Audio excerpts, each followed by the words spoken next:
عزیز طلبہ، یہ audio recording آپ کے لیے ہیومینیٹیرین ڈیولپمنٹ آرگنائزیشن ایبٹ آباد کے ذریعے اہتمام کی گئی۔ ہیومینیٹیرین ڈیولپمنٹ آرگنائزیشن ایبٹ آباد 2011 سے اپنی مدد آپ کے تحت صحت، تعلیم اور معاشی خود مختاری کے شعبوں میں بہتری کے لیے کوشاں ہے۔ ادارہ نے نہ صرف خیبر پختونخوا بلکہ ملک بھر کے نابینا طلباء کی تعلیمی مشکلات اور رکاوٹوں کو دور کرنے کے لیے FA تا ماسٹرز لیول کی نصابی کتب اور کورسز، جن میں علامہ اقبال اوپن یونیورسٹی کے کورسز بھی شامل ہیں، کو آڈیو ریکارڈنگ میں منتقل کرنے کا اہتمام کیا ہے تاکہ نابینا طلباء اعلیٰ تعلیم تک رسائی حاصل کر کے ملک و قوم کی ترقی اور خوشحالی میں اپنا بھرپور کردار ادا کر سکیں۔ یہ تمام آڈیو ریکارڈنگز نابینا طلباء کو بالکل مفت فراہم کی جا رہی ہیں۔ نابینا طلباء کے علاوہ دیگر طلباء بھی اس تعلیمی سہولت سے استفادہ کر سکتے ہیں۔ ہیومینیٹیرین ڈیولپمنٹ آرگنائزیشن ایبٹ آباد، ای میل HDOATD@gmail.com، ویب سائٹ HDORG.net، رابطہ نمبر 03459541 یعنی 0345 95 41 838۔ 37 باب نمبر 2، نظریہ پاکستان کا تاریخی پہلو، ملی اور اصلاحی تحریکیں، تعلیمی کوششیں اور ادارے، صفحہ نمبر 38۔ الف، مسلم قومیت اور دو قومی نظریہ کا ارتقاء۔ سوال نمبر 1، قومیت سے کیا مراد ہے؟ مسلم قومیت پر تفصیل سے روشنی ڈالیے۔ جواب، قومیت کا مفہوم۔ قومیت ایک جذبہ ہے۔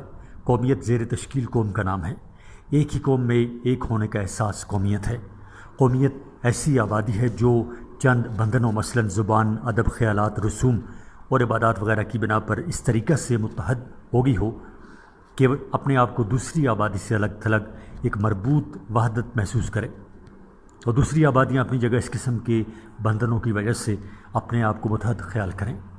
قومیت کی تشکیل میں نسل، زبان، مذہب، مشترکہ ثقافت، مشترکہ تاریخ اور مشترکہ مقاصد اہم کردار ادا کرتے ہیں۔ 2، مسلم قومیت۔ اسلام میں قومیت کی جگہ ملت کا لفظ استعمال ہوا ہے۔ اسلام میں ملت کی بنیاد ایک نظریہ اور عقیدہ پر رکھی گئی ہے۔ اسلام میں کسی عربی کو عجمی اور کسی عجمی کو عربی پر فوقیت نہیں۔ اسلام میں ملت کی تشکیل کے لیے مذہب کا عنصر بہت زیادہ ہے۔ اسلام میں اس شخص کا رتبہ بلند ہے جو زہد و تقوی میں اعلیٰ ہے۔ اسلام میں بادشاہ اور غلام برابر ہیں۔ ایک ہی صف میں کھڑے ہو گئے محمود و ایاز، نہ کوئی بندہ رہا نہ کوئی بندہ نواز۔ قومیت کا اسلامی تصور جدید نظریہ قومیت سے مختلف ہے۔ قومیت کا اسلامی تصور دین اسلام کی بنیاد پر ہے۔ مسلم قومیت کسی حدود کی پابند نہیں۔ تمام دنیا کے مسلمان مسلم قومیت کا حصہ ہیں۔ اسلام کے مطابق اللہ اور اللہ کے رسول پر ایمان بنیادی چیز ہے۔ نمبر 3، برصغیر میں مسلم قومیت۔ برصغیر میں مسلم قومیت کی بنیاد اس وقت رکھی گئی جب یہاں پہلے مسلمان نے قدم رکھا۔ صفحہ نمبر 39۔ مسلمانوں کی رواداری، انصاف پسندی اور قوت ایمان کو دیکھ کر برصغیر کے لوگ دائرہ اسلام میں داخل ہونے لگے اور مسلم قومیت کو فروغ حاصل ہوا۔ برصغیر کے مسلمان ایک قومیت ہیں۔ ان کی قومیت کی بنیاد اسلام ہے۔ اسلام ان کی زندگی کے تمام پہلوؤں پر حاوی ہے اور اپنی سیاسی، سماجی، معاشی، روحانی اور ثقافتی معاملات میں اسلام سے رہنمائی حاصل کرتے ہیں۔ اسلام رنگ و نسل اور ثقافت کی بنا پر امتیاز نہیں کرتا۔ جب مختلف نسل، رنگ اور ثقافت کے افراد اسلام میں داخل ہوئے تو وہ ایک قومیت کے رکن بن گئے۔ برصغیر میں مسلم قومیت آہستہ آہستہ پروان چڑھی۔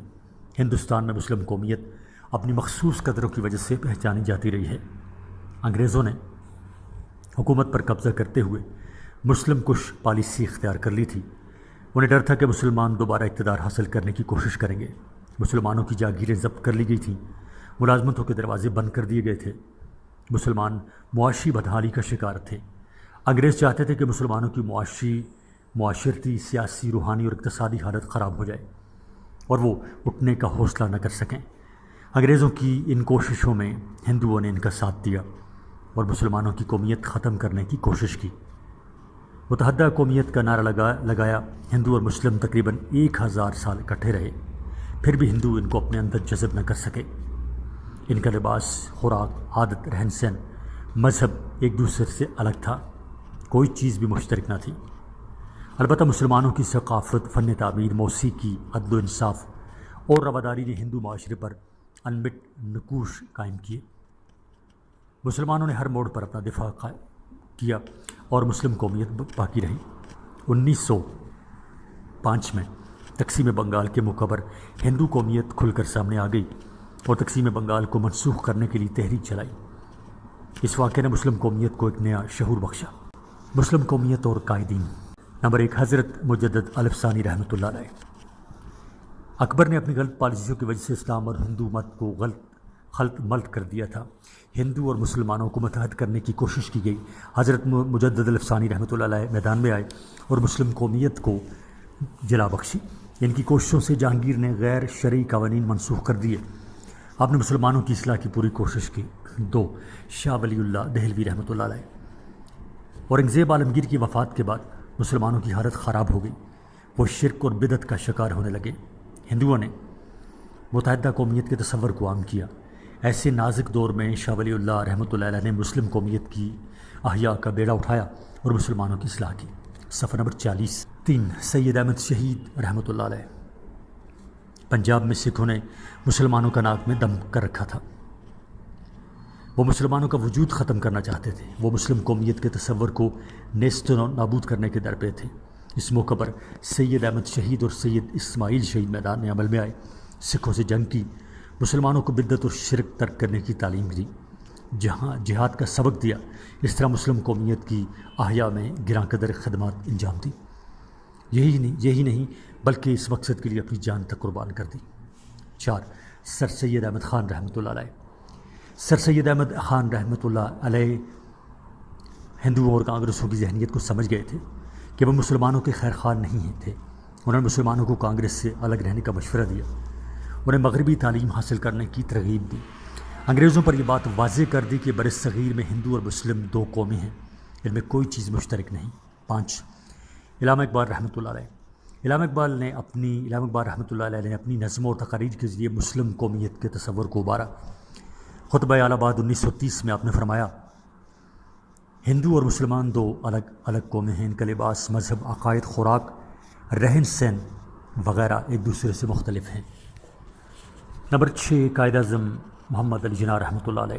قائد اعظم رحمۃ اللہ علیہ نے فرمایا، قومیت کی کوئی بھی تعریف کی جائے، مسلمان اس تعریف کی روح سے الگ قوم ہیں۔ آپ نے فرمایا، ہم علیحدہ قوم ہیں جن کے پاس اپنا خلوص، تمدن، زبان و ادب، فنون لطیفہ، فن تعبیر، اقدار حیات کا تصور، ضابطۂ اخلاق، رواج و روایات وغیرہ موجود ہیں۔ ہم زندگی کے متعلق ایک خاص تصور رکھتے ہیں اور بین الاقوامی اصولوں کے مطابق ہم ایک قوم ہیں۔ صفحہ نمبر 41۔ دو قومی نظریہ۔ سوال نمبر 2، دو قومی نظریے سے کیا مراد ہے؟ اسے پاکستان کی نظریاتی بنیاد کیوں قرار دیا جا سکتا ہے؟ جواب، دو قومی نظریہ کا مفہوم۔ دو قومی نظریے سے مراد یہ تھی کہ ہندوستان میں ایک قوم نہیں، دو قومیں ہیں۔ ان میں سے ایک مسلم قوم ہے۔ مسلمان ہر لحاظ سے بھرپور قوم ہیں کیونکہ ان کی اپنی جدا اقدار، خصوصیات اور اصول ہیں۔ ہندو قوم نے دیگر ہندوستانی قوموں کو اپنے اندر سمو لیا اور یہی عمل مسلمانوں پر بھی دہرایا، مگر وہ اپنے مقصد میں ناکام رہی۔ مسلمان اپنے نظریہ پر پختہ تھے، ان کے پاس جو نظام ہے وہ سب دیگر نظاموں سے برتر ہے۔ مسلم قوم اپنے مذہبی عقائد، رسوم و رواج، روایات، زبان، تاریخ، فنون لطیفہ اور فلسفہ حیات میں یکتا اور منفرد ہے۔ دو قومی نظریہ یہی تھا کہ ہندوستان میں مسلمان ایک جدا قوم ہیں اور انہیں اپنے مستقبل کو دوسری قوموں کے غلبہ سے بچانے کا پورا حق ہے۔ دو قومی نظریہ اور سر سید احمد خان۔ سر سید احمد خان پہلے شخص ہیں جنہوں نے سب سے پہلے دو قومی نظریہ پیش کیا۔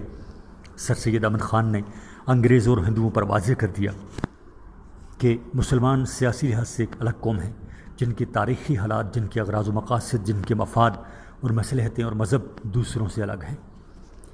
بنارس کے کمشنر مسٹر شیکسپیئر سے باتیں کرتے ہوئے سر سید نے کہا، اب دونوں قومیں متحد ہو کر کام نہیں کر سکیں گی اور یہ مخالفت اور عناد روز بروز بڑھتا جائے گا۔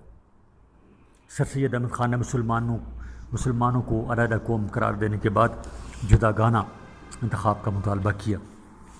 یہی وجہ ہے کہ جب حکومت نے انتخابات کے ذریعہ انتظامی مجالس سے قانون ساز قائم کرنے کا مسودہ قانون پیش کیا تو سر سید نے اس کی مخالفت کی اور کہا کہ ہندوستان میں دو بڑی اور الگ الگ قوموں کی موجودگی میں عام قسم کی نمائندہ حکومت قابل قبول نہیں ہو سکتی۔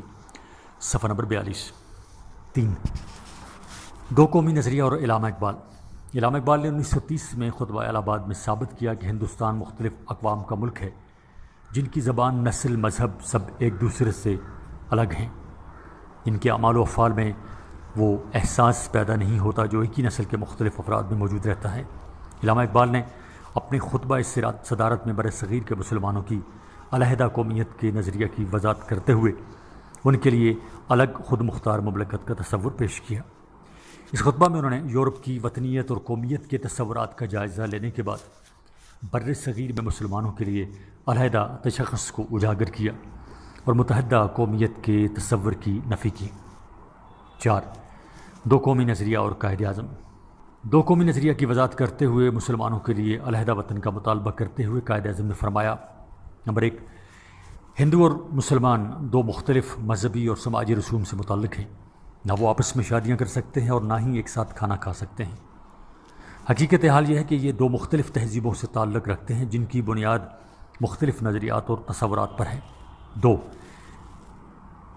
ان کی مختلف تاریخی روایات ہیں، ان کی رزمیہ داستانیں مختلف ہیں رزمیہ یعنی جنگ کی، ان کے ہیروز مختلف ہیں اور اکثر و بیشتر ایک شخص جو ایک قوم کا ہیرو ہے وہ دوسری قوم کا دشمن ہے۔ یہی حال ان کی فتوحات اور شکستوں کا بھی ہے، ایک قوم کی فتح دوسری قوم کی شکست ہوتی ہے۔ 3 اسلام اور ہندو مت مذاہب نہیں بلکہ یہ دو مختلف اور واضح معاشرتی نظام ہیں، اور اس نظریہ کی خواب سے زیادہ اہمیت نہیں کہ وہ دونوں ایک مشترکہ قومیت بن سکتے ہیں۔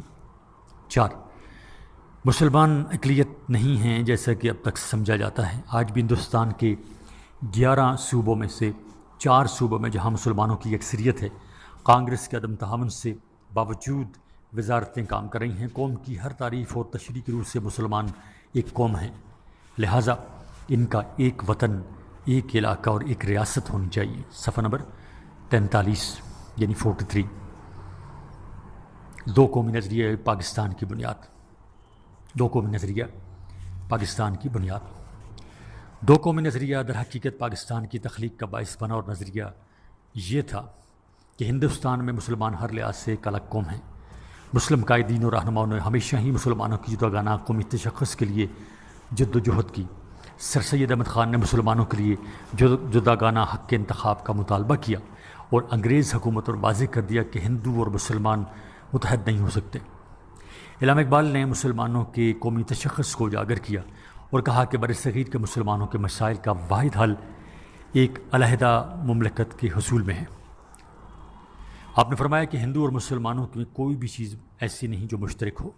قائد اعظم نے اس نظریہ کو مزید واضح کیا، انگریزوں، ہندوؤں اور اپنی قوم سے بار بار خطاب کرتے ہوئے فرمایا کہ مسلمان اقلیت نہیں بلکہ قوم ہیں اور قوم کی ہر تعریف پر پورے اترتے ہیں، اور ان کا حق ہے کہ ان کا اپنا وطن ہو جہاں وہ اپنے مذہب کے مطابق اپنی زندگیاں بسر کر سکیں۔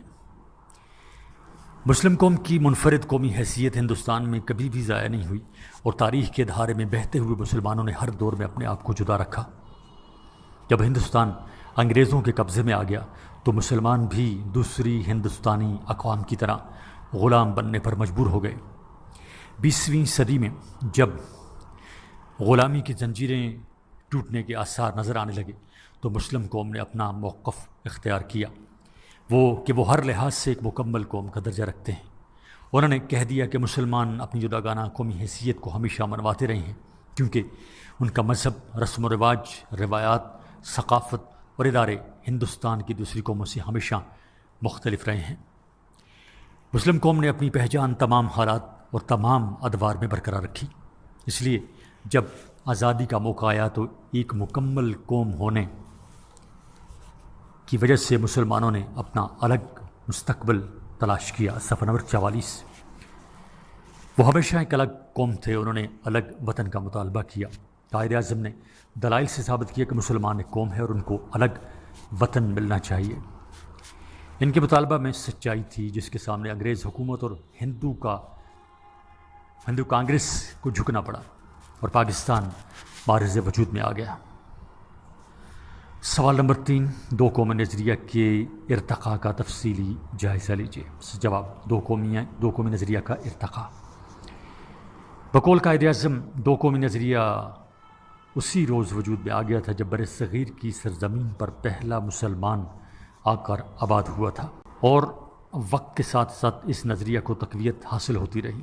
اس نظریہ کے ارتقاء کا جائزہ لینے کے لیے ہمیں بر صغیر پاک و ہند کی 1200 سالہ تاریخ پر ایک نظر ڈالنی پڑے گی۔ ہندو قوم نے اپنی پرانی روایات کے مطابق مسلمانوں کو اپنے اندر جذب کرنے کی کوشش کی، لیکن وہ اپنے مقصد میں کامیاب نہ ہو سکے اور مسلم قومیت کا علیحدہ وجود باقی رہا۔ نمبر 1، مسلمانوں کی بر صغیر میں آمد۔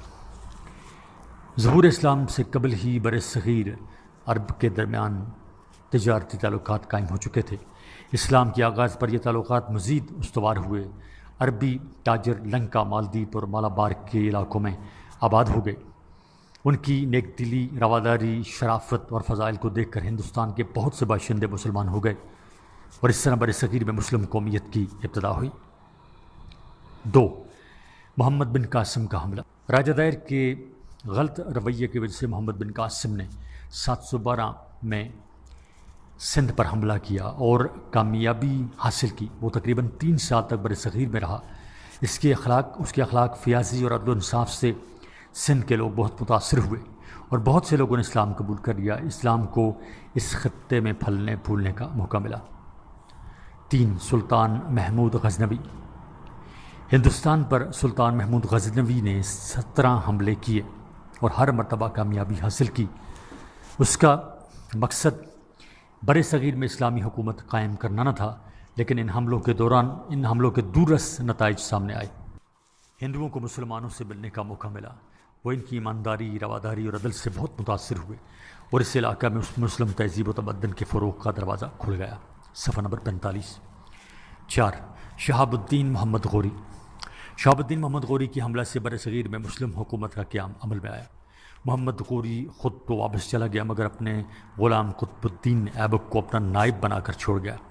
قطب الدین ایبک نے مضبوط حکومت قائم کی، اسلام نے مساوات کا درس دیا اور ہندو معاشرہ کے پسماندہ طبقہ کو اپنی طرف کھینچ لیا۔ صوفیاء کرام نے بھی سرگرمی دکھائی اور ان کی کوششوں سے بہت سے ہندوؤں نے اسلام قبول کر لیا۔ ہندوؤں نے مسلمانوں کو اپنے اندر جذب کرنے کی کوشش کی مگر ناکام رہے۔ 5، مغل دور حکومت۔ مغل بادشاہوں نے تقریباً 300 سال ہندوستان پر حکومت کی، عدل و انصاف کی اعلیٰ روایات قائم کی۔ اکبر نے ہندوؤں کو بہت اٹھایا اور متعدد قومیت پیدا کرنے کی کوشش کی مگر مسلم قومیت ختم نہ ہو سکی۔ 6، حضرت مجدد الفسانی رحمۃ اللہ علیہ۔ اکبر کی پالیسی نے مسلمانوں میں غیر اسلامی عقائد و رسوم کو جنم دیا۔ حضرت مجدد الفسانی رحمۃ اللہ علیہ میدان میں آئے اور مسلمانوں کے عقائد درست کرنے کے لیے خود کو وقف کر دیا۔ ان کی کوششوں سے جہانگیر نے غیر شرعی قوانین منسوخ کر دیے اور متعدد قومیت کا فلسفہ پاش کر دیا۔ نمبر 7، حضرت شاہ ولی اللہ رحمۃ اللہ علیہ۔ مسلمان سیاسی زوال کے ساتھ ساتھ مذہبی انحطاط کا بھی شکار تھے۔ بدعات اور مشرکانہ رسوم کی گرم بازاری تھی۔ اس نازک دور میں شاہ ولی اللہ رحمۃ اللہ علیہ نے مسلمانوں کی قومی انفرادیت بچانے کے لیے مسلمانوں کے مختلف گروہوں کو متحد کرنے کی کوشش کی۔ عوامی اخلاق سدھارنے کے لیے اسلام کو روزمرہ زندگی کا جزو بنانے کی ہدایت کی۔ دوسری طرف افغانستان کے بادشاہ احمد شاہ ابدالی کو ہندوستان پر حملہ کرنے کی دعوت دی تاکہ مرہٹوں کی طاقت کو ختم کیا جا سکے جنہوں نے مسلمانوں کا جینا حرام کر رکھا تھا۔ صفحہ نمبر 46۔ 8، سلطان فتح علی ٹیپو شہید رحمۃ اللہ علیہ۔ جب وطن فروش اپنے ذاتی مفاد کی خاطر قومی مقاصد کو قربان کر رہے تھے، ٹیپو سلطان نے ملت اسلامیہ کے تحفظ سے ناموس کی خاطر اپنی زندگی ختم کر دی۔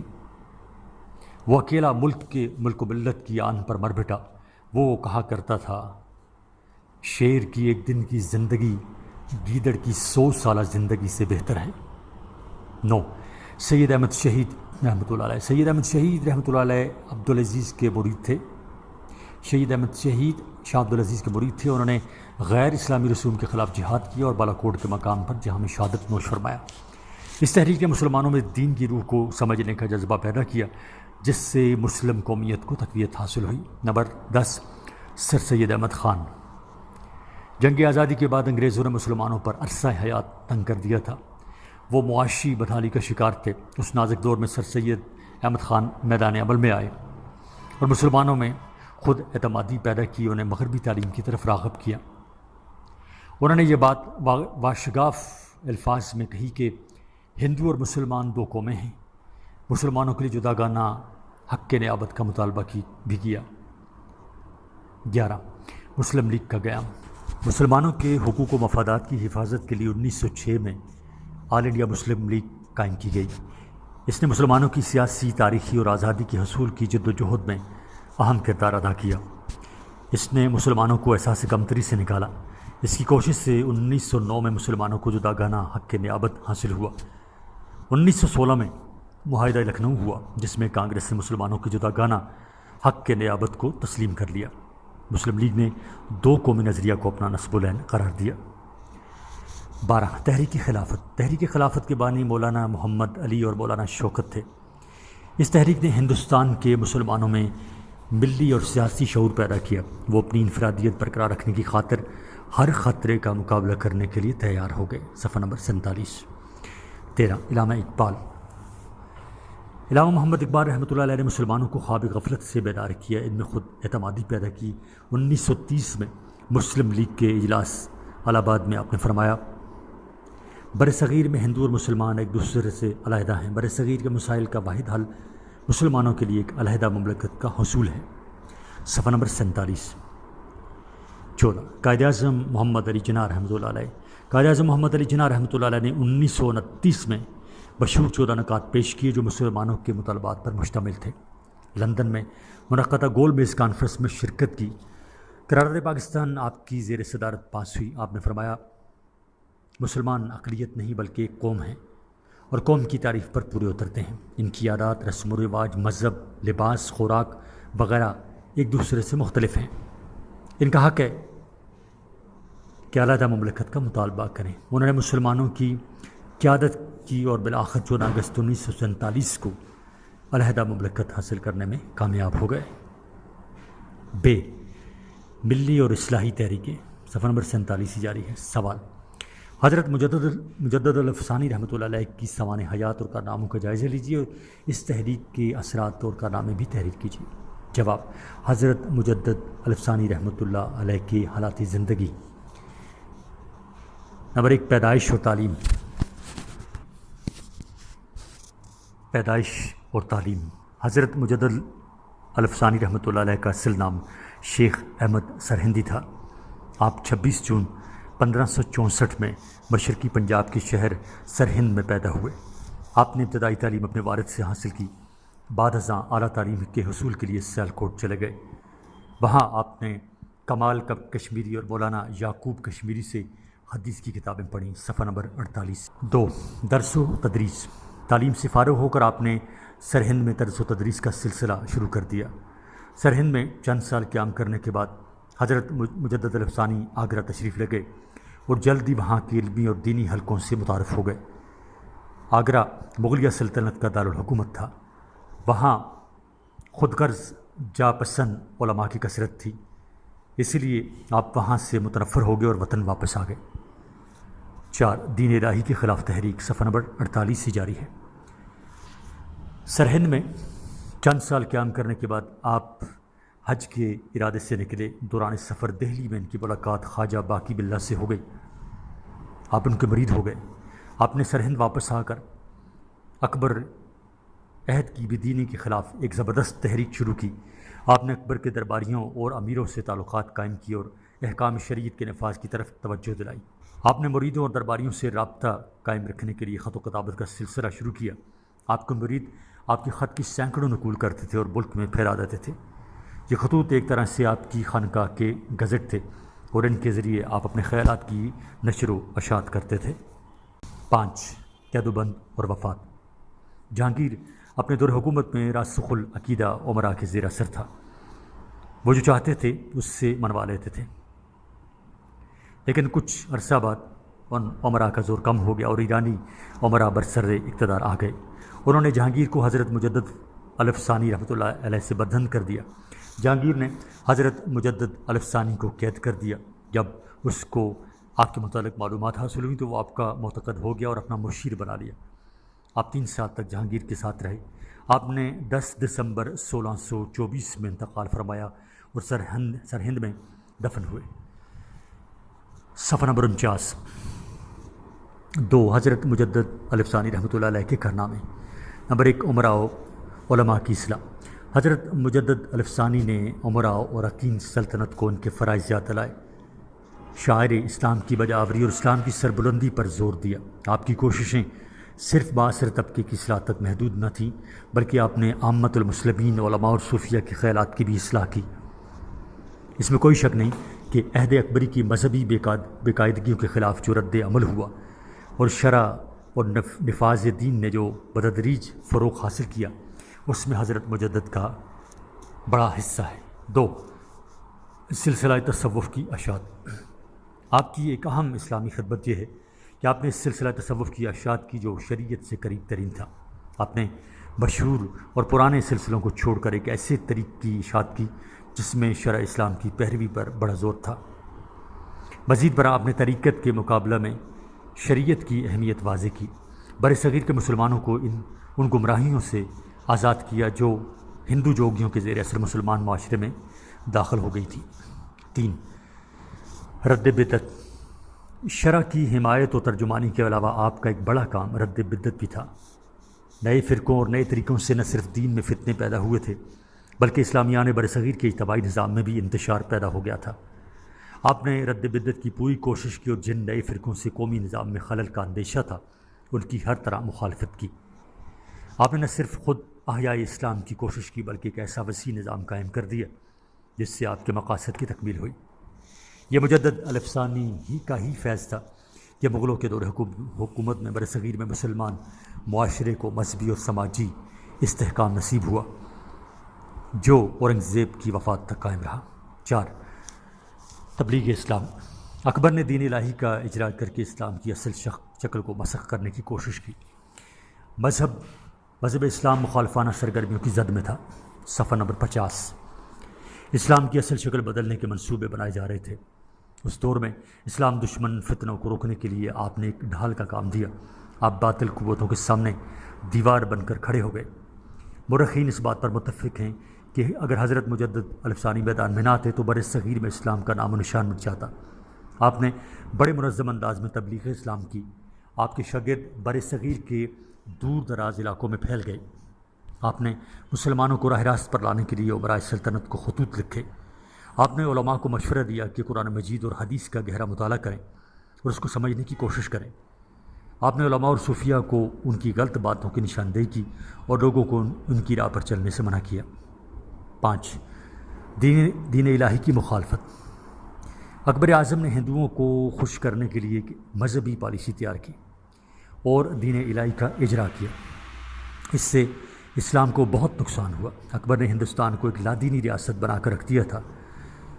اس مذہبی پالیسی کی پشت پر شیخ مبارک اور اس کے بیٹے ابو الفضل اور فیضی تھے۔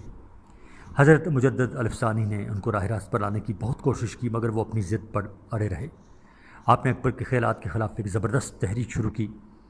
آپ کی کوشش سے دربار اکبر میں ایک ایسا گروہ پیدا ہو گیا جو مجدد الف ثانی کے خیالات سے متفق تھا اور اس نے اسلام کی سربلندی اور بچاؤ کی کوششیں شروع کر دیں۔ اس طرح آپ نے علماء کو یکجا کیا اور عوام کو بیدار کیا۔ آپ نے اکبر اعظم کو ایک خط لکھا جس میں تحریر کیا کہ خدا کے سامنے جھک جاؤ، اس سے معافی کی استدعا کرو۔ اگر تم ایسا کرنے کے لیے تیار نہیں تو اللہ کے قہر و غضب کا انتظار کرو۔ 6 امراء سلطنت کی اصلاح کی کوشش۔ اکبر دور کے امراء سلطنت ہندو امراء سلطنت کے زیر اثر تھے اس لیے وہ اسلام اور ہندو مت کے فرق کو فراموش کر بیٹھے تھے، جس کی وجہ سے برصغیر میں مسلم تہذیب و تمدن روبہ زوال تھا۔ حضرت مجدد الفسانی نے مسلمان امراء سلطنت کے نام تبلیغی خطوط تحریر کیے، ان کو سیدھی راہ پر لانے کی کوشش کی۔ اس کوشش کا بہت اچھا اثر ہوا۔ کئی ایک امراء آپ کے ہم خیال ہو گئے اور اکبر کی پالیسی پر ایک روک لگ گئی۔ صفحہ نمبر 51۔ 7 جہانگیر پر اثر۔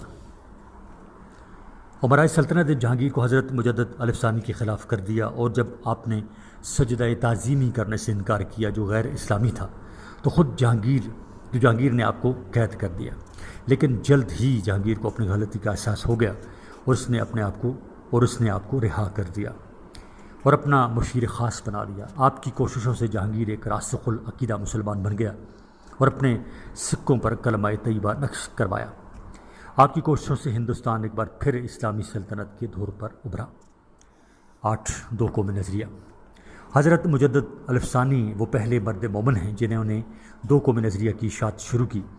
آپ ہندوؤں کو مسلمانوں سے الگ قوم تصور کرتے تھے۔ آپ نے مسلمانوں سے کہا کہ اگر تم نے اپنا جداگانہ قومی اور ملی تشخص برقرار رکھنا ہے تو ہندوانہ رسم و رواج ترک کرنے ہوں گے اور شریعت اسلامی کا دامن مضبوطی سے پکڑنا ہوگا۔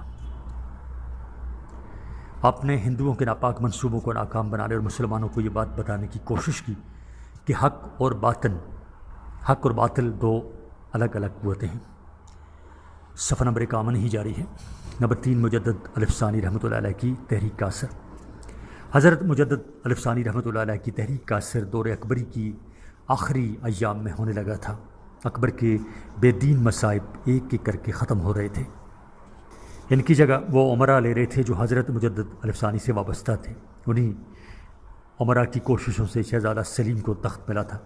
ان کی کوششوں سے جہانگیر نے زرعی قوانین کی منسوخی اور اسلام کا بول بالا کرنے کا عہد کیا اور احکام شریعت پر بڑی مستعدی دکھائی۔ شاہ جہاں آپ کے مریدوں میں شامل تھا۔ اورنگزیب کے عہد حکومت میں شرعی احکام پر عمل بہت حد تک حضرت مجدد الفسانی رحمۃ اللہ علیہ کی کوششوں کا نتیجہ تھا۔ بقول شیخ ڈاکٹر برہان احمد فاروقی، حضرت مجدد الفسانی ہندوستان کی مسلم حکومت کو دوبارہ اسلام کی طرف لے گئے اور اس بات پر زور دیا کہ مسلمانوں کے لیے دین الہی اور مسلمانوں کے لیے دین لازمی امر ہے۔ صفحہ نمبر 52 شاہ ولی اللہ رحمۃ اللہ علیہ۔ سوال: شاہ ولی اللہ دہلوی کی ابتدائی زندگی اور ان کی تعلیمات پر روشنی ڈالیے۔ جواب: شاہ ولی اللہ دہلوی کی ابتدائی زندگی۔ صفحہ نمبر 52 ہی جاری ہے۔ نمبر 1 پیدائش۔ حضرت شاہ ولی اللہ 1703 میں اتر پردیش یعنی بھارت کے قصبہ بھات میں آپ پیدا ہوئے۔ ان کے والد شاہ عبد الرحیم کا شمار اس عہد کے نامور عالموں میں ہوتا تھا۔ وہ دہلی میں ایک دینی درسگاہ اور مدرسہ رحیمیہ چلاتے تھے۔ 2 تعلیم و تربیت۔ شاہ ولی اللہ نے ابتدائی تعلیم اپنے والد کی نگرانی میں حاصل کی اور تفسیر، حدیث اور فقہ میں سند حاصل کی۔ درس و تدریس۔ شاہ ولی اللہ کی عمر ابھی 17 برس تھی کہ ان کے والد انتقال کر گئے۔ والد کی وفات کے بعد شاہ ولی اللہ نے درس و تدریس کا کام سنبھالا اور 12 برس تک طالب علموں کو علوم اسلامیہ کا درس دیتے رہے۔ حج کے لیے روانگی۔ مدرسہ رحیمیہ میں 12 برس پڑھانے کے بعد شاہ ولی اللہ صاحب حج کے لیے مکہ مکرمہ تشریف لے گئے۔ انہوں نے مکہ و مدینہ میں 14 ماہ قیام کیا اور نامور علماء سے حدیث کی تعلیم لی۔ شاہ ولی اللہ رحمۃ اللہ علیہ کی تعلیمات۔ نمبر 1 شاہ ولی اللہ نے مسلمانوں کو بتایا کہ ان کے مسائل کا حل قرآن ہے۔ 2 آپ نے مسلمانوں کو بتایا کہ قرون اولیٰ کے لوگ اس لیے کامیاب ہوئے کہ انہوں نے قرآن پر عمل کیا۔ 3 آپ نے مسلمانوں کو بدعت، ہندوانہ رسوم اور مشرکانہ عمل سے باز رہنے کی تعلیم دی۔ 4 آپ نے خالص اسلامی تعلیم سے عوام کو روشناس کرایا۔ صفحہ نمبر 53۔ 5 آپ نے ایک کتاب تفہیمات لکھ کر مسلم معاشرے کی اصلاح کی۔ 6 آپ نے مجلسی برائیوں کے خاتمہ پر زور دیا۔ 7 آپ نے فرمایا کہ بیوہ کو دوسری بار نکاح سے نہ روکا جائے۔ 8 آپ نے فضول رسموں میں روپیہ خرچ کرنے کو منع فرمایا۔ 9 آپ نے صوفیہ کو مشورہ دیا کہ وہ فضول جھگڑوں اور بحثوں میں اپنا وقت ضائع نہ کریں اور خواہ مخواہ قوم میں پھوٹ پیدا نہ کریں۔ 10 آپ نے فرقہ بندی کے جنون کو کم کیا۔ سوال نمبر 6، حضرت شاہ ولی اللہ کا کردار اور کارناموں پر بحث کیجیے۔ جواب، حضرت شاہ ولی اللہ رحمۃ اللہ علیہ اورنگزیب کی وفات کے بعد بر صغیر کی حالت خراب ہو گئی۔ اس کے جانشین نہ اہل اور عیش پسند تھے۔ ملک افراتفری کا شکار ہو گیا، صوبے خود مختار ہو گئے، مرہٹوں نے زور پکڑا اور مسلمانوں پر عرصہ حیات تنگ کر دیا۔ مسلمان ہندوانہ رسموں کی اندھا دھند پیروی کرنے لگے۔ ان حالات میں شاہ ولی اللہ میدان میں آئے اور مسلمانوں کو قرآن کا بھولا ہوا سبق یاد دلایا۔ شاہ ولی اللہ 1703 میں پیدا ہوئے۔ آپ کے والد کا نام عبدالرحیم شاہ تھا۔ وہ اپنے زمانے کے نامور عالم تھے اور دہلی میں مدرسہ رحیمیہ چلاتے تھے۔ شاہ صاحب نے 7 سال کی عمر میں قرآن مجید حفظ کر لیا، پھر حدیث، تفسیر اور فقہ کی تعلیم حاصل کی۔ جب آپ کی عمر 17 سال کی ہوئی تو آپ کے والد کا انتقال ہو گیا۔ اب آپ نے مدرسہ رحیمیہ کا انتظام سنبھالی اور 12 سال تک درس و تدریس میں مشغول رہے۔ اس کے بعد آپ حج کے لیے مکہ مکرمہ تشریف لے گئے اور وہاں سے حدیث کی صنعت حاصل کی۔ آپ کے گھر والوں نے لکھا کہ برصغیر کے حالات ٹھیک نہیں ہیں، آپ وہیں قیام فرمائیں، مگر آپ ہندوستان واپس تشریف لے آئے اور پھر مدرسہ رحیمیہ میں درس و تدریس کا کام شروع کیا۔ ساتھ ہی ساتھ آپ نے تصنیف و تالیف کا کام بھی شروع کر دیا۔ آپ نے چھوٹی بڑی 46 کتابیں تصنیف کی۔ صفحہ نمبر 54، شاہ ولی اللہ کے کارنامے۔ شاہ ولی اللہ رحمۃ اللہ علیہ کے کارنامے۔ نمبر 1، مذہبی کارنامے۔ الف، قرآن مجید کا ترجمہ۔ آپ کا سب سے بڑا کارنامہ قرآن پاک کا فارسی میں ترجمہ کرنا تھا، کیونکہ مسلمان قرآن پڑھتے تھے لیکن اس کا مطلب سمجھنے سے قاصر تھے۔ آپ نے کہا جب تک مسلمان قرآن پاک پر عمل نہیں کریں گے اس وقت تک ان کے مسائل حل نہیں ہو سکتے۔ آپ نے کہا کہ قرون اولیٰ کے لوگ اس لیے دوسری اقوام پر غالب رہے کہ وہ قرآن پاک پر عمل کرتے تھے۔ آپ کے فارسی ترجمہ کی وجہ سے عام لوگ جو فارسی زبان سے واقف تھے قرآن مجید کو سمجھنے لگے اور عمل کرنے لگے۔ بے، شریعت کی بالادستی۔ حضرت شاہ ولی اللہ رحمۃ اللہ علیہ نے شریعت کی بالادستی پر بہت زور دیا۔ برصغیر میں مسلمانوں کے مدرسوں میں نظام تعلیم اصلاح کا محتاج تھا۔ ان کے نصاب پر یونانی فلسفے اور ہندوؤں کے انتی فلسفے کا بہت اثر تھا۔ ایرانی اثرات بھی تھے جن کی وجہ سے مسلمانوں میں وہ خصوصیات پیدا نہ ہوتی تھیں جو ایک صحیح اور پکے مسلمان میں ہونا ضروری تھی۔ شاہ ولی اللہ نے فلسفہ اخلاق، معاشیات اور عمرانیات کو اسلامی اصولوں کی بنیاد پر استوار کیا۔ عام خیال یہ تھا کہ شریعت اور طریقت میں تضاد پایا جاتا ہے۔ آپ نے اس غلط فہمی کو ختم کیا۔ آپ خود شریعت اسلامی کا نمونہ تھے اور طریقت کے بھی آپ محدث تھے۔ جیم، فروعی اختلافات کو دور کرنے کی کوشش۔ شاہ ولی اللہ رحمۃ اللہ علیہ کے دور میں علماء مختلف گروہوں میں تقسیم تھے، ان میں اتحاد و اتفاق کی کمی تھی۔ ان اختلافات نے مسلم معاشرے کو کئی حصوں میں تقسیم کر رکھا تھا۔ شاہ ولی اللہ نے صلح جوئی کی پالیسی اختیار کی، مختلف طبقہ فکر کے علماء سے بحث و تمہیز کر کے ان علماء کو ان کی کمزوریوں سے آگاہ کیا۔ اس طرح وہ مسلمانوں کے فروعی اختلافات کو کم کرنے میں کامیاب ہوئے۔ فروعی اختلافات ان اختلافات کو کہا جاتا ہے کہ بنیادی عقائد سے ہٹ کر چھوٹی چھوٹی چیزوں پر جو اختلاف کیے جاتے ہیں، جن کے اختیار کرنے یا نہ کرنے سے انسان دائرہ اسلام سے خارج نہیں ہوتا، یعنی معمولی نہیں ہوئی، فروعی۔ صفحہ نمبر 55، دال، ضرورت اجتہاد پر زور۔ شاہ ولی اللہ رحمۃ اللہ علیہ نے ضرورت اجتہاد پر زور دیا۔ آپ نے کہا کہ اسلام ایک جامد و ساکن مذہب نہیں ہے، اسلام سوچ و بچار اور غور و فکر کی ترغیب دیتا ہے۔ اسلام میں وقت کا ساتھ دینے کی صلاحیت موجود ہے۔ آپ نے اپنے زمانے کے مجتہدین کو اس امر کا مشورہ دیا کہ وہ اسلامی قوانین کو حالات کے مطابق ڈھالنے کی کوشش کریں، اسلامی قوانین کو سادہ انداز میں پیش کریں۔ علامہ اقبال نے آپ کی فلسفہ اجتہاد کی بڑی تعریف کی ہے اور اس کو اپنانے کی تلقین کی ہے۔ صفحہ نمبر 55 ہی جاری ہے۔ 2، سیاسی کارنامے۔ الف، اسلامی ریاست کے قیام کی خواہش۔ شاہ ولی اللہ کی خواہش تھی کہ برصغیر کے مسلمان سیاسی لحاظ سے ایک عظیم قوت بن جائیں اور غیر مسلم کا مقابلہ کرنے میں ناکام رہیں۔ وہ چاہتے تھے کہ برصغیر میں مسلم ریاست اتنی مضبوط ہو کہ وہ اسلامی نظام قائم کرنے کے قابل ہو۔ نفاذ اسلام آپ کا اولین مقصد تھا۔ آپ نے اسلامی ریاست کے قیام کو شدت سے محسوس کیا۔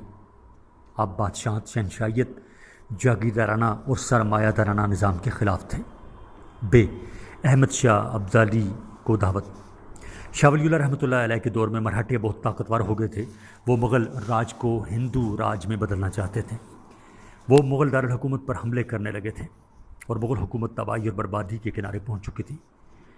ایسے حالات میں شاہ ولی اللہ نے افغانستان کے والی احمد شاہ ابدالی کو دعوت جہاد دی اور وہ 1761 میں ہندوستان پر حملہ آور ہوئے اور پانی پت کے میدان میں مرہٹوں کو شکست دی اور شاہ عالم ثانی کو بادشاہ بنا دیا۔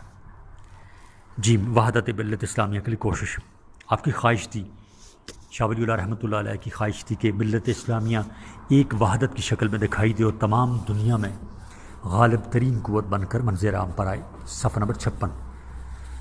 آپ کی کوشش تھی کہ مسلم امت کے درمیان فروعی اختلافات کو ختم کیا جائے تاکہ بدنسبی اور داخلی انتشار کا خاتمہ ہو۔ دو قومی نظریہ۔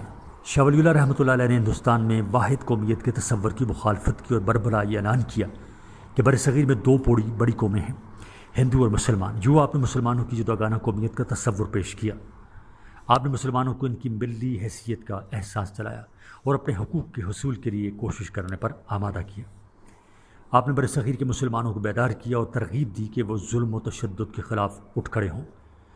آپ نے اس امر کی بھی تلقین کی کہ مسلمان کی پہچان اس کا مذہب اسلام ہے، جو مسلمان ہر لحاظ سے ایک الگ اور مکمل قوم ہے۔ 3 معاشرتی کارنامے۔ شاہ ولی اللہ نے معاشرتی اصلاح کے لیے بھی نمایاں خدمات انجام دیں۔ آپ نے ان تمام معاشرتی برائیوں کو معلوم کیا جو مسلم معاشرہ میں اپنی جڑیں جما چکی تھیں۔ آپ کے زمانے میں مسلمان ہندوانہ رسم و روایات اپنانے لگے تھے۔ توہمات نے ان کی زندگی کو مفلوج کر دیا تھا۔ تعویذ گنڈوں کا رواج عام تھا۔ مسلم معاشرہ مذہبی، سیاسی، اخلاقی اور معاشرتی لحاظ سے زوال پذیر تھا۔ آپ میدان عمل میں نکلے اور ان برائیوں کے خاتمہ کی کوشش کی۔ 4 اصلاحی کارنامے۔ شاہ ولی اللہ رحمۃ اللہ علیہ نے مسلمانوں کو مشرکانہ اور ہندوانہ رسموں کو ترک کرنے کی ہدایت کی۔ آپ نے فرمایا کہ بیوہ کو دوسری مرتبہ نکاح سے نہ روکا جائے۔ آپ نے قبروں کو پوجنے اور دیگر بدعتوں سے پرہیز کی تعلیم دی۔ مجلسی برائیوں کے خاتمہ کے لیے آپ نے کتاب وصیت لکھی۔ آپ نے صحیح اسلامی عقیدہ کے مطابق زندگی گزارنے کی ہدایت کی۔ آپ نے لوگوں کو صحیح اسلامی عقائد سے روشناس کرایا۔ آپ نے صوفیاء کرام کو مشورہ دیا کہ فضول جھگڑوں میں پڑھ کر قوم میں پھوٹ نہ ڈالیں۔ آپ نے فرقہ بندی کے جنون اور وحشت کو کم کیا۔ صفحہ نمبر 57۔ سید احمد شہید رحمۃ اللہ علیہ۔ سوال: سید احمد شہید رحمۃ اللہ علیہ کی تحریک کی وضاحت کریں، نیز ان کی ناکامی کے اسباب بھی بیان کریں۔ جواب: سید احمد شہید کی تحریک۔ سید احمد شہید 1786 میں رائے بریلی میں پیدا ہوئے۔ وہ ایک علمی اور ادبی خاندان کے چشم و چراغ تھے۔ ان کو بچپن میں تعلیم کی طرف زیادہ رغبت نہ تھی۔ ان کا وقت زیادہ تر مردانہ کھیلوں اور ورزشوں میں گزرتا تھا۔ 21 برس کی عمر میں آپ کو لکھنؤ بھیجا گیا، لیکن وہاں بھی آپ کی طبیعت پڑھنے پر آنے میں نہ لگی۔ آپ لکھنؤ سے دہلی چلے گئے اور وہاں شاہ عبدالعزیز کے مدرسہ میں داخل ہو گئے۔ وہاں دینی علوم کے ساتھ ساتھ شاہ ولی اللہ کی تعلیمات اور افکار کا بھی درس لیا۔ یہاں آپ نے سمجھ لیا کہ مسلمانوں کو سکھوں اور انگریزوں کے چنگل سے نکالنے کا واحد طریقہ جہاد ہے۔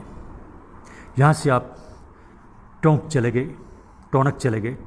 گئے اور فوج میں ملازمت اختیار کر لی۔ جہاں آپ کو کئی جنگوں میں حصہ لینے کا موقع ملا اور یہاں آپ کو جہاد کی عملی تربیت حاصل ہوئی۔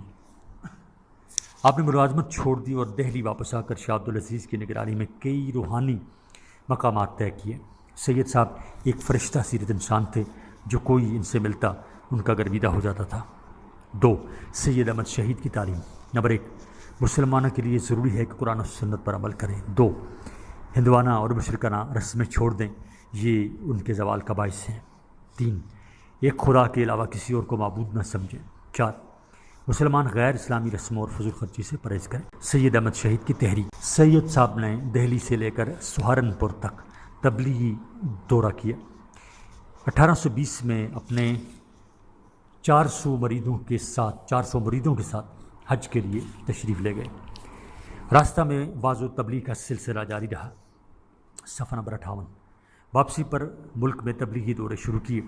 پنجاب میں ان دنوں سکھوں کی حکومت تھی۔ وہ مسلمانوں کے ساتھ برا سلوک کرتے تھے۔ ان کو اذان دینے کی اجازت نہ تھی۔ بہت سی مسجدوں کو سکھوں نے استبل میں بدل دیا تھا۔ سید صاحب نے مسلمانوں کو سکھوں سے نجات دلانے کا فیصلہ کیا۔ سید صاحب 1825 میں 700 مریدوں کے ہمراہ جہاد کے سفر پر روانہ ہوئے۔ آپ دہلی سے ٹونک پہنچے اور وہاں آپ اپنے اہل و عیال کو چھوڑ کر سندھ ہوتے ہوئے درائے بولان کے راستہ کندھار سے غزنی اور کابل ہوتے ہوئے پشاور پہنچے۔ آپ نے 2000 میل کا سفر 9 ماہ میں طے کیا۔ سرحدی علاقے کے بہت سے لوگ آپ کی فوج میں شامل ہو گئے۔ 1826 میں سکھوں کے ساتھ سید احمد شہید کا پہلا معرکہ اکوڑا خٹک کے مقام پر ہوا، جس میں سکھوں کو شکست ہوئی۔ اس کامیابی سے مجاہدین کے حوصلے بڑھے اور انہوں نے کئی جھڑپوں میں سکھوں کو شکست دی۔ اب مجاہدین نے اس مفتوحہ علاقے کا انتظام چلانے کے لیے سید احمد شہید کو اپنا امام منتخب کیا اور ان کے ساتھ ہاتھ پر بیعت کر لی۔ اب اس علاقہ میں جمعہ کے خطبہ میں ان کا نام پڑھا جانے لگا۔ مجاہدین کی کامیابی سے رنجیت سنگھ کو فکر دامنگیر ہوئی۔ وہ جانتا تھا کہ مجاہدین کو شکست دینا آسان نہیں، اس لیے اس نے دوسرا حربہ استعمال کیا۔ اس نے بڑی چالاکی سے کام لے کر مسلمانوں میں پھوٹ ڈلوا دی۔ اس نے پشاور کے حاکم یار محمد کو ان کے خلاف بھڑکا دیا۔ یار محمد نے سرحد میں تحریک جہاد کو نقصان پہنچایا اور اپنے سپاہیوں کے ساتھ سید صاحب سے نبرد آزما ہوا۔ 3 سال بعد یار محمد لڑتا ہوا مارا گیا اور پشاور پر مجاہدین کا قبضہ ہو گیا۔ اب سید صاحب نے فتویٰ علاقہ میں اسلامی قانون نافذ کر دیا اور غیر اسلامی رسموں کو سختی سے ختم کیا۔ اس علاقہ میں نکاح بیوگان برا خیال کیا جاتا تھا۔ آپ نے لوگوں کو بیوگان سے نکاح کی ترغیب دی۔ کئی بیوہ عورتوں کا نکاح مجاہدین کے ساتھ کرا دیا۔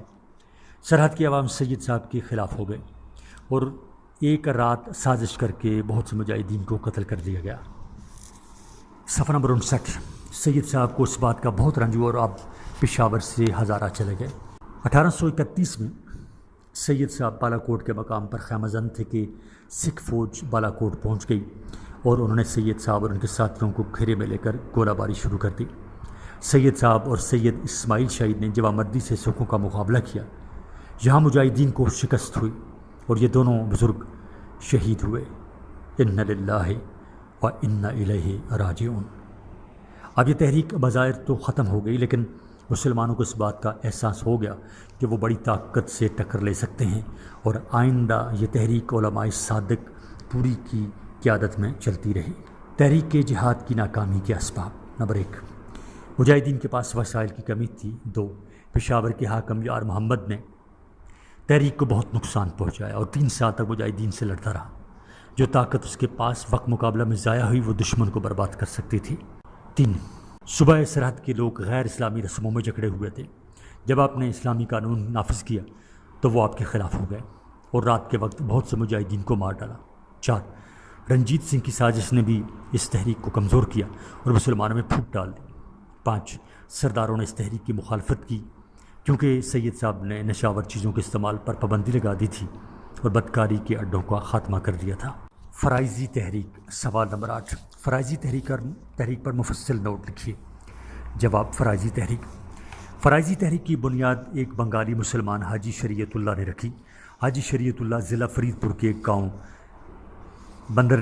بندر کھولا کے رہنے والے تھے۔ 18 سال کی عمر میں حج کے لیے مکہ مکرمہ تشریف لے گئے۔ حج کے بعد آپ نے وہیں سکونت اختیار کر لی اور وہاں کے نامور علماء کی نگرانی میں علوم اسلامیہ کی تعلیم پائی۔ صفحہ نمبر 60۔ آپ 20 سال حجاز میں رہے، پھر وطن واپس آئے۔ اس وقت بنگالی مسلمانوں کی حالت نگفتہ بہ تھی۔ انہوں نے ان کی حالت سدھارنے کی ٹھانی اور اپنی تحریک شروع کی۔ فرائضی تحریک۔ نمبر 1، حاجی شریعت اللہ نے اپنے گرد اپنے مریدوں کی اچھی خاصی جماعت کر لی۔ حاجی شریعت اللہ اور ان کے مرید اسلام کے فرائض کی ادائیگی پر بہت زور دیتے تھے، اس لیے لوگ انہیں فرائضی کہنے لگے۔ 2، حاجی شریعت اللہ نے مسلمانوں کو غیر اسلامی رسوم ترک کرنے کی تلقین کی۔ 3، حاجی شریعت اللہ نے مسلمانوں کو نبی کریم صلی اللہ علیہ وسلم کی پیروی اور صحابہ کرام رضوان اللہ علیہم اجمعین کی طرح سادہ زندگی بسر کرنے کی ترغیب دی۔ 4، حاجی شریعت اللہ نے مشرکانہ عقیدوں اور رسموں کے خلاف آواز اٹھائی۔ حاجی شریعت اللہ کی محنت پھل لائی اور ان کے پیروکار اسلامی احکامات کی پابندی سختی سے کرنے لگے۔ حاجی صاحب کے پیروکار اپنی دیانتداری اور احساس ذمہ داری کے لیے عام بنگالی مسلمانوں سے ممتاز تھے۔ حاجی صاحب نے مریدوں میں خود اعتمادی اور خودداری کا نیا احساس پیدا کیا۔ سوال نمبر 9، حاجی نثار علی کی تحریک کے اغراض و مقاصد بیان کیجیے۔ جواب۔ حاجی نثار علی تیتمیر۔ حاجی نثار علی 1772 عیسوی میں پیدا ہوئے۔ وہ تیتمیر کے نام سے مشہور ہیں۔ ان کے ابتدائی حالات کا علم نہیں۔ جب وہ حج کے لیے مکہ مکرمہ تشریف لے گئے تو ان کی ملاقات سید احمد بریلوی سے ہوئی. یہ سید صاحب کی صحبت اور واعظ نے ان کی کایا پلٹ دی. نثار علی سید صاحب کے مرید ہو گئے اور حج سے واپسی پر اپنی زندگی بنگالی مسلمانوں کی فلاح و بہبود کے لیے وقف کر دی.